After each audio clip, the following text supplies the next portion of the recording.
Thank you so much, everyone, for being here today.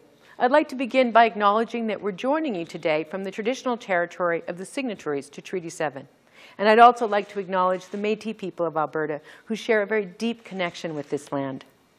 First, let me repeat what I said last evening and thank Jason Kenney for his long service to the people of our country and our province. I know what it's like to be Premier. I know the toll that it takes and the sacrifice that it calls for. And I know that Jason Kenney has experienced both of those things. Today, we are coming before Albertans to talk about our province and the bright future that we can build. And I come with a message to all those Albertans who might have voted for the UCP and now feel let down by their actions and their behavior over the last 2 years. You deserve better. And make no mistake, the drama and the infighting that has plagued this UCP is not over. In fact, yesterday's news is the starting gun for more chaos and more distraction. We have, right now, a caretaker government. We've actually had one for some time now. Months ago, senior UCP leadership left the government on autopilot so they could focus on their leadership campaign. And now, when all of that should have come to a close, we're at the start of yet another. Albertans don't deserve an absentee caretaker government for months and years on end. Albertans, you deserve better. And if you give me the honor of serving as your Premier again, that's exactly what you'll get. Now, our NDP government wasn't perfect, that's for sure. But we provided stable, trusted leadership that put families first. And as a leader, I've learned from the things that we did right in government, and I've also learned from the things that we got wrong. And I've listened carefully to Albertans. And I've worked day and night to build a team that will provide the forward-looking, thoughtful, responsive, pragmatic, and unified government that Albertans need now more than ever. This is one of the things that you told me we needed to do. So I'd like you to take a look at this amazing group of women and men who are just some of the candidates Alberta's NDP will be putting forward to Albertans in the next provincial election. For all of us here, what matters is you, your family, your guarantee of good public health care and good public education, your hope for good paying jobs for you and for your children long into the future right here in Alberta, and your protection from the rising cost of living. You're looking for a team to form a government that acts with integrity, that you can trust to do what's right, and who will work day and night on what matters to you. And I'm here to tell each and every one of you that is the Alberta NDP team that we are forming right here. The individuals who are with me today and those who are working so hard in their communities across this province as we speak are talented, and they are laser focused on making life better for all Albertans. These are determined, down-to-earth people who understand the challenges we face. We have a crisis in healthcare, and to fix it, we're going to need leaders who can help us recover from COVID-19 and reinvest in frontline care. Leaders like registered nurse Diana Batten in Calgary, Acadia.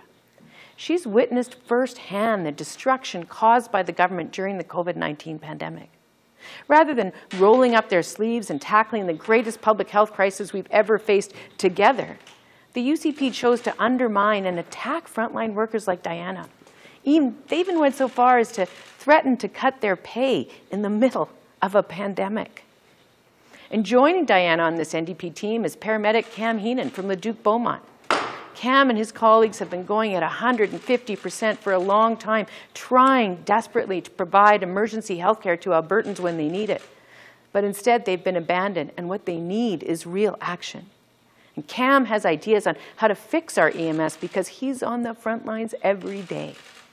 We also have on our team Danielle Larrabee from Lesser Slave Lake, a registered nurse with 24 years' experience providing care. And Dr. Luann Metz in Calgary Varsity, a world-renowned medical researcher and neurologist on the cutting edge of medical advancements. Folks, to put it bluntly, Alberta's NDP will put an end to the chaos in our hospitals. We'll fix health care because some of us literally are health care. Now, We also need leaders we can trust to focus on diversifying our economy and creating good jobs for Albertans in our energy sector and elsewhere.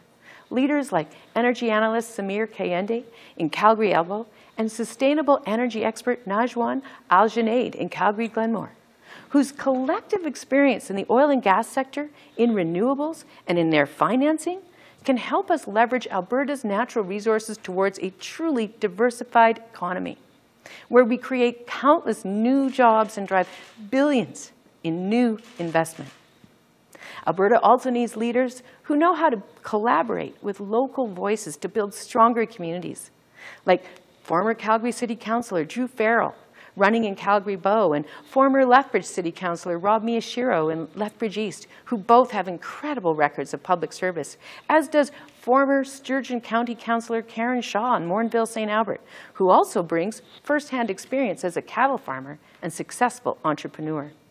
And speaking of agriculture, in Lac St. Anne Parkland, we have O'Neill Collier, who serves steadfastly as Alberta's Minister of Agriculture and Forestry. And we have Richard Bruno from Camrose. Richard runs an operation of about 175 cow-calf pairs in addition to a small business in town.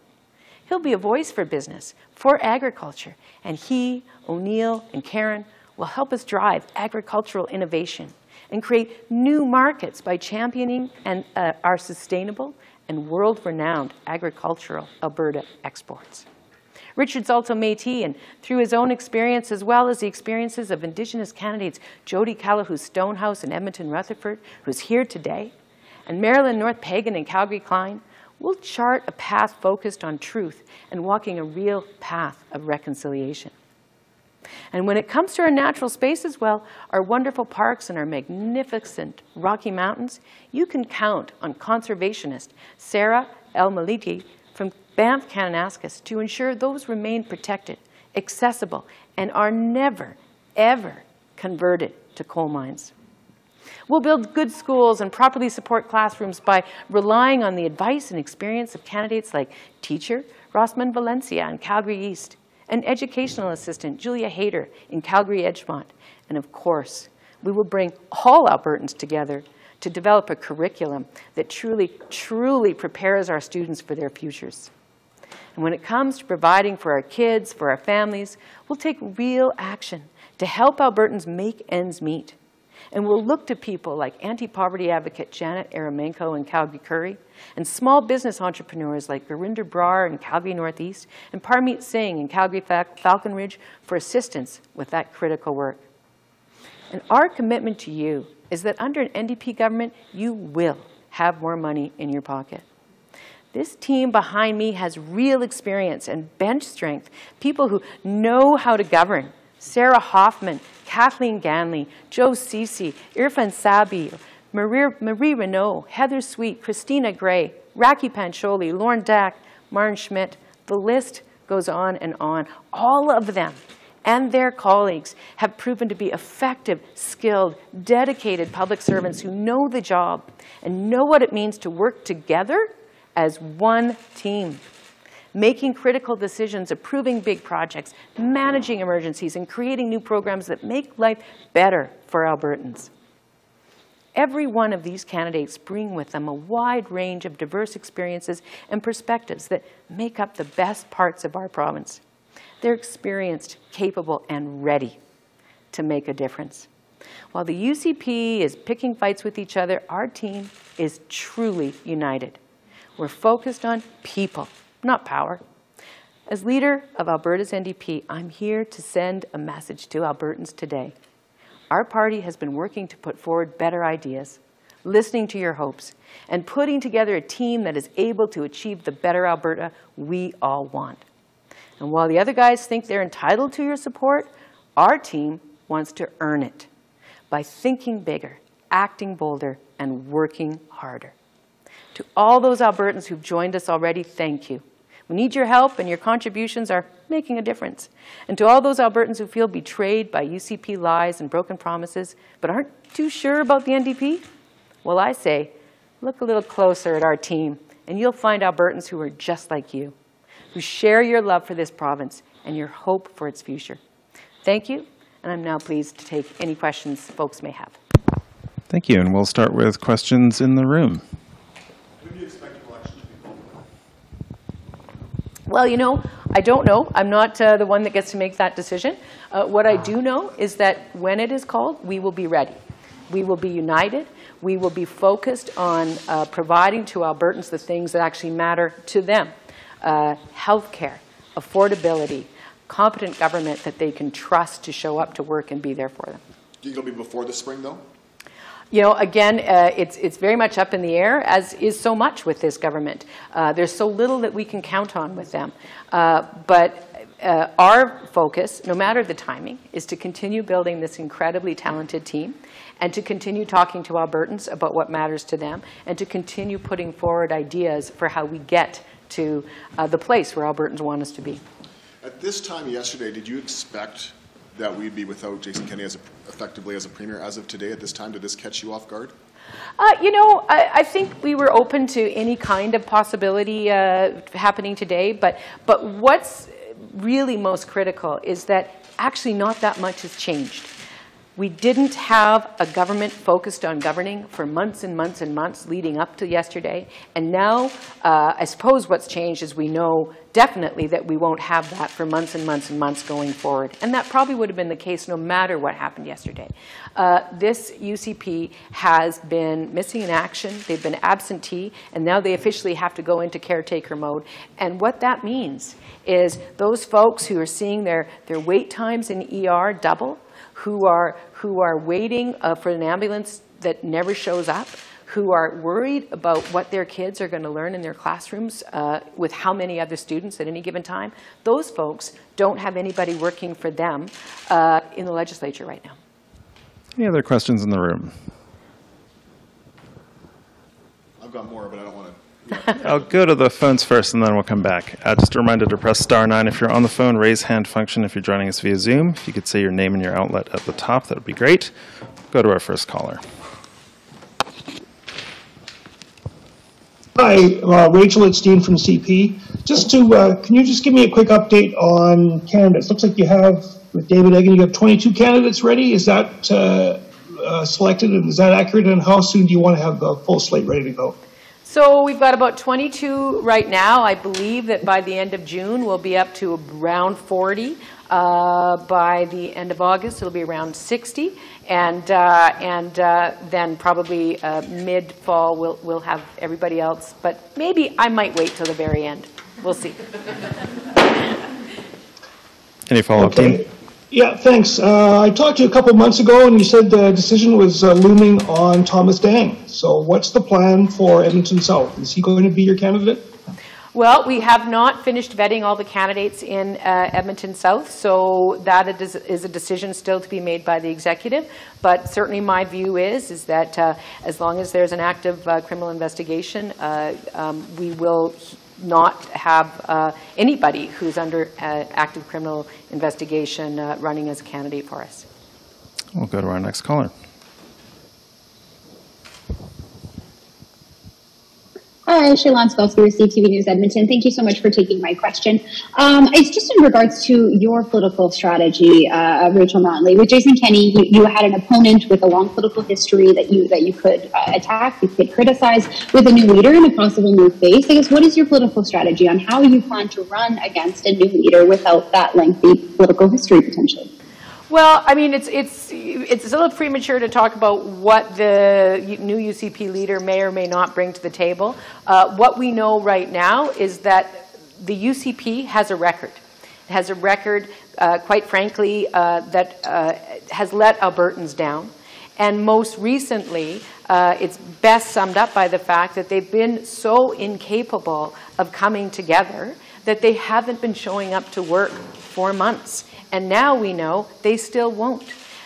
This is a UCP, this is a government and a party that is not capable of taking real action to support Alberta families who are struggling with affordability issues, and they are allowing a crisis in healthcare to get worse each and every day. And they're letting down Albertans on many, many other fronts. And frankly, what we're hearing from folks on the doorstep is that they just don't trust the UCP. They have shown that they are not now and never were ready to govern. And our message, no matter who the leader is that we are ready. We are more than ready. And so it doesn't really matter who ultimately is leading them into the next election. The fact is that they've got a record, and I'll put mine up against that one anytime.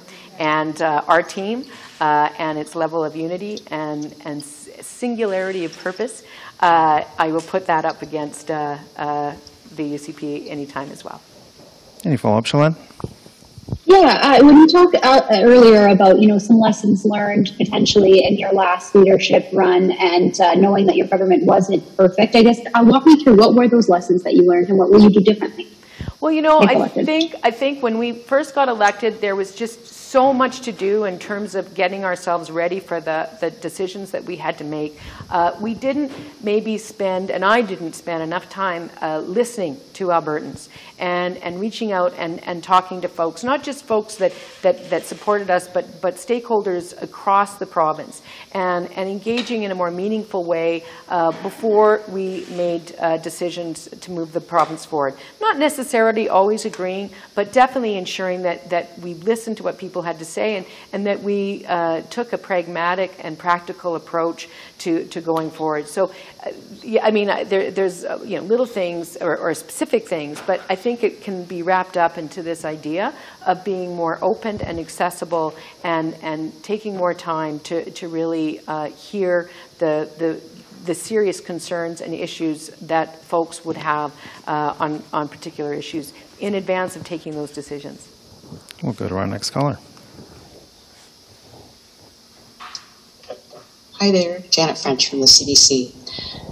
We've seen that this government has and continues to bludgeon you and your party over the carbon tax. Would the NDP campaign on a provincial carbon tax, and why or why not? For consumers, not to your consumers. I think that the reality is that there is a carbon tax right now. The federal government has done what we always knew that they would do. And so they have a carbon tax, and they are rebating 90% of it to Albertans.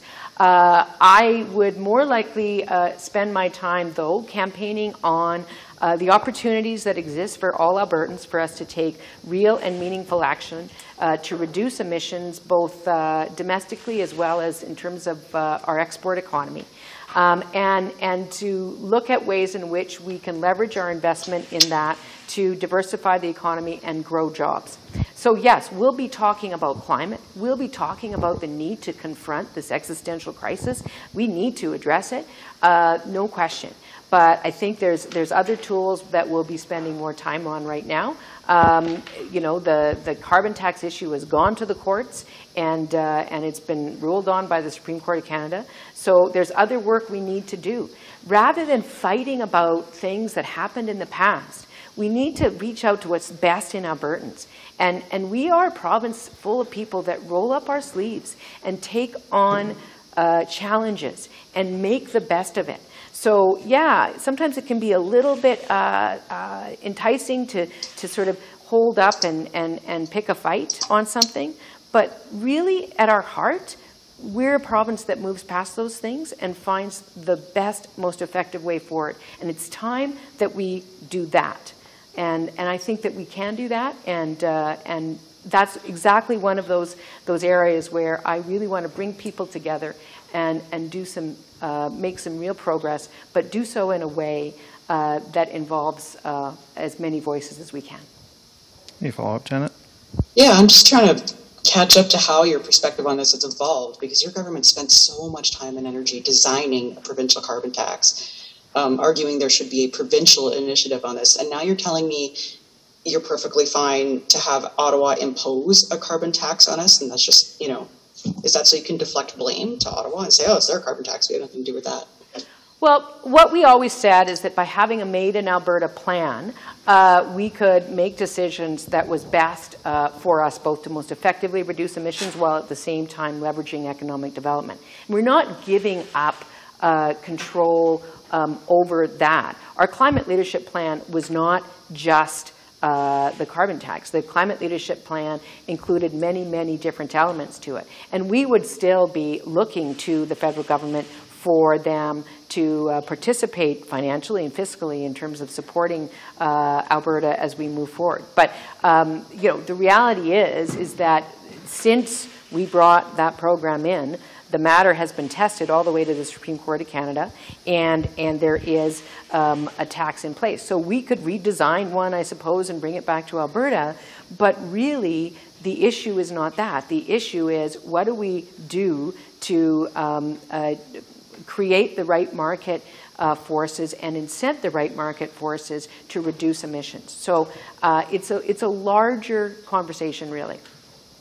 We'll go to our next caller.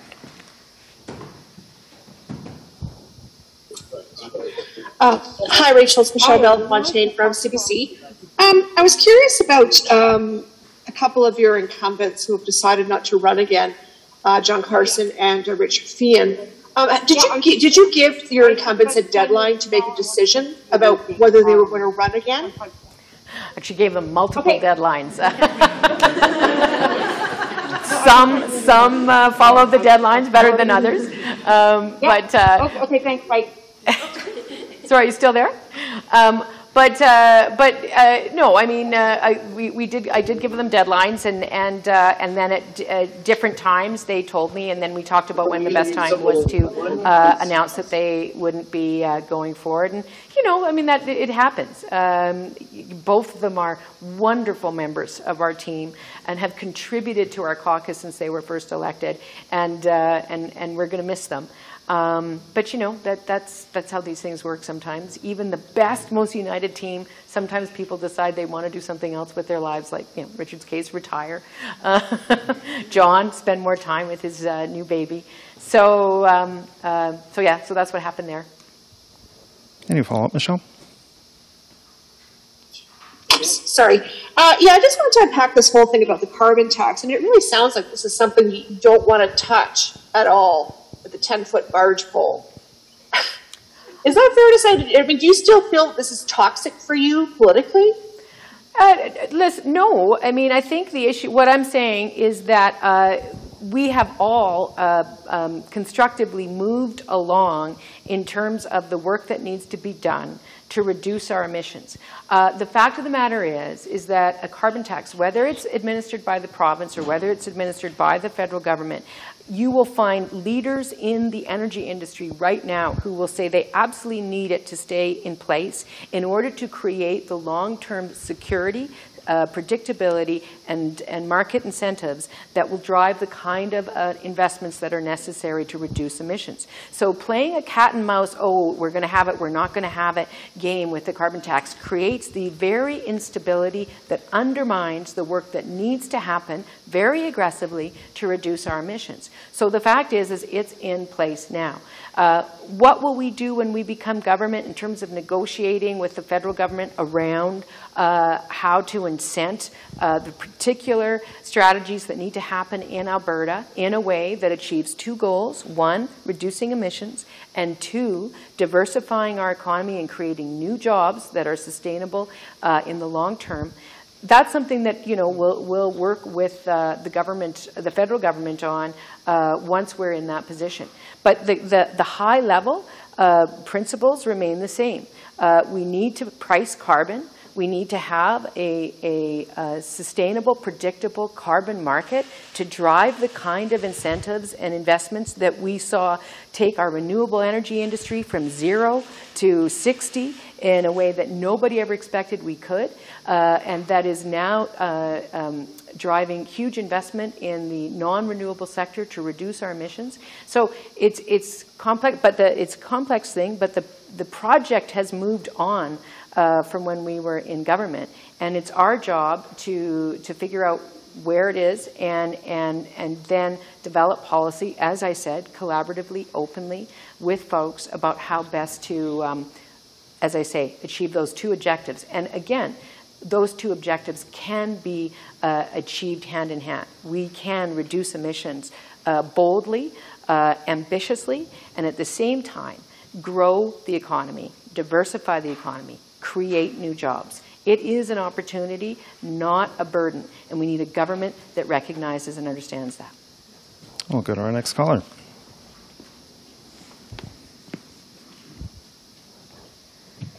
Hi, this is Lisa Johnson from the Edmonton Journal. Thanks for taking my question. I just wanted to follow up on a previous question about Thomas Dang's writing. I'm wondering if you mentioned that the vetting is still ongoing, but presumably if he's under RCMP investigation by the time the vetting is complete, he won't pass that vetting. So I'm wondering if that vetting is being postponed until after the RCMP investigation might wrap up, or is there any deadline on that, or should we expect his writing to be the last nomination?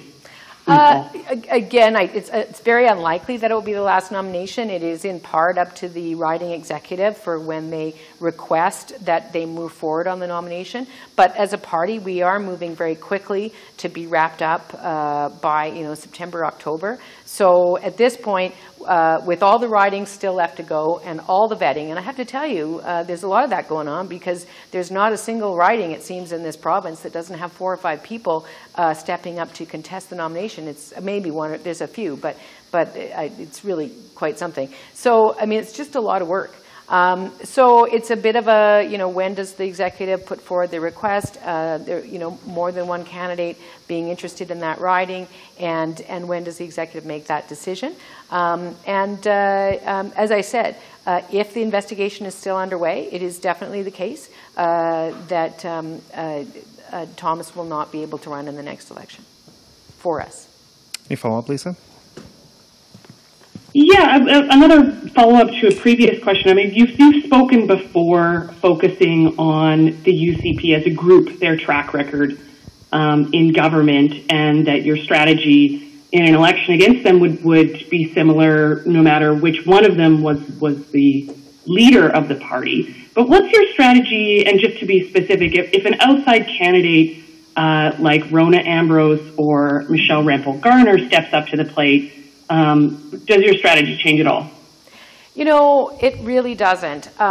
Last night actually I digress. I won't get it. Last night we nominated David Eggen, which was really awesome, and he's been in the legislature about 2 months less than I have. Sorry, that's what made me think about it. I digress. I've been sitting in the legislature since 2008. And I have watched the dynamic between and within the PCs, the Wild Rose, and the UCP. And what I know is that they have, no matter who the leader is, no matter how much of a great white hope that outside leader is going to be, there are just fundamental, when you are a party that's built for power, not for people, when you are a party that's not designed to actually work together to govern in challenging times, this kind of dysfunction will be endemic. It will happen indefinitely. And there is no leader out there that's going to allow that to stop. And if Jason Kenney couldn't do it, quite frankly, I don't think anybody can do it. And I've been watching this not just since the UCP was formed. I've been watching it since I was in the legislature in 2008. And we saw it start with Ed Stelmach. And so that's why our message is clear and simple. We are united. We have a very clear focus on what matters to us. We believe in the value of public service. We are all here because that's what we want to deliver. And we care about our communities, and we care about the people of this province, and we want a chance to try to make life better for all Albertans. And it's simple, but it's true. So that works out well. We'll go to our next caller.